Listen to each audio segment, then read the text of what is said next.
వేకా jewellers వెలలేని Vaibhogam తరుగులేని నమ్మకం. ఇప్పుడు మన కాకినాడలో డిసెంబర్ 5న ఘనంగా ప్రారంభం కాబోతోంది. రైతు బిడ్డలకు, రైతు కుటుంబ సభ్యులకు పేరు పేరున హృదయపూర్వక నమస్కారాలు, పాదాభివందనాలు. ఈ రైతు బిడ్డ, రైతు పండగ, ఈ మహబూబ్ నగర్ మట్టి బిడ్డ, ప్రజానాయకుడు మన ముఖ్యమంత్రి గారి ఆధ్వర్యంలో ప్రతి రైతు సంతోషంగా ఉండాలనేటువంటి లక్ష్యంతో వారు తీసుకున్నటువంటి అనేక విప్లవాత్మకమైనటువంటి మార్పులలో భాగంగానే ఈరోజు దేశంలో ఏకకాలంలో 18,000 కోట్ల రూపాయల రైతుల రుణమాఫీ చేసినటువంటి ఏకైక ప్రభుత్వం మన ప్రభుత్వం, కాంగ్రెస్ ప్రభుత్వం. ఈ మట్టి బిడ్డ రాజ్యమేలుతున్నటువంటి ప్రభుత్వం అని ఈ సందర్భంగా తెలియజేస్తా ఉన్నాను. రైతన్నలందరూ ఒక్కసారి ఆలోచించండి.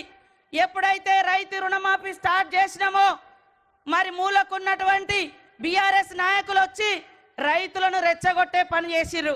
అయ్యా, నేను అడుగుతా ఉన్నా, 30,000 కోట్ల రుణాలు మాఫీ ఎందుకు చేయలేదని ఈ రోజు బయటకు వచ్చి మాట్లాడుతున్నారే.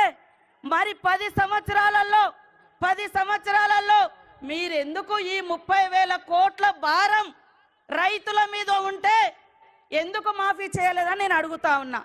ఈ 30,000 కోట్ల భారం కాంగ్రెస్ ఇచ్చిన భారమా? ఈరోజు వచ్చి సంవత్సరం తిరగక ముందే మరి 18,000 కోట్ల రుణాలు మాఫీ చేసినాం. కానీ బీఆర్ఎస్ ప్రభుత్వ హయాంలో 2018 నుంచి 23 వరకు వాళ్ళు చేసింది 5 ఏళ్లలో కేవలం 11,000 కోట్ల రుణాలే. కానీ మన సీఎం, మన ప్రభుత్వం మరి 25 రోజులలో ఇప్పటికే చేయడం జరిగింది.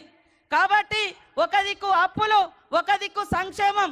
ఈరోజు నేరుగా రైతుకు లాభం అవుతుందంటే సన్న వడ్లు కొనడంతో కౌలు రైతుల యొక్క అకౌంట్లలో కూడా డైరెక్ట్గా డబ్బులు పడుతున్నాయి.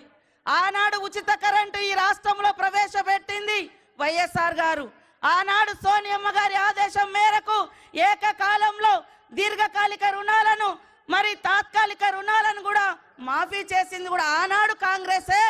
ఈ రోజు కూడా ఆ ఘనత కాంగ్రెస్ అని సందర్భంగా తెలియజేస్తా ఉన్నాను. మీరు అర్థం చేసుకోవాలి, ప్రశ్నించాలి. మీరు 10 ఏళ్లలో ఎందుకు ఏకకాలంలో 1 లక్ష కూడా రుణమాఫీ చేయలేదయ్యా? ఈరోజు దొంగ డ్రామాలు వేస్తున్నారు. ఈరోజు ప్రజాప్రభుత్వం చేసేటువంటి కార్యక్రమాలను ఎందుకు అడ్డుకుంటున్నారు అని ప్రశ్నించాల్సిన అవసరం ఉంది. ఊరంతా అప్పులు చేసిపోయినట్టుగా అన్ని శాఖలలో అప్పులే ఉన్నాయి. సర్పంచుల అప్పులు ఇవ్వలేదు. రైతుల మీద 30,000 కోట్ల రూపాయలు రుణభారం పెట్టిపోయిండు.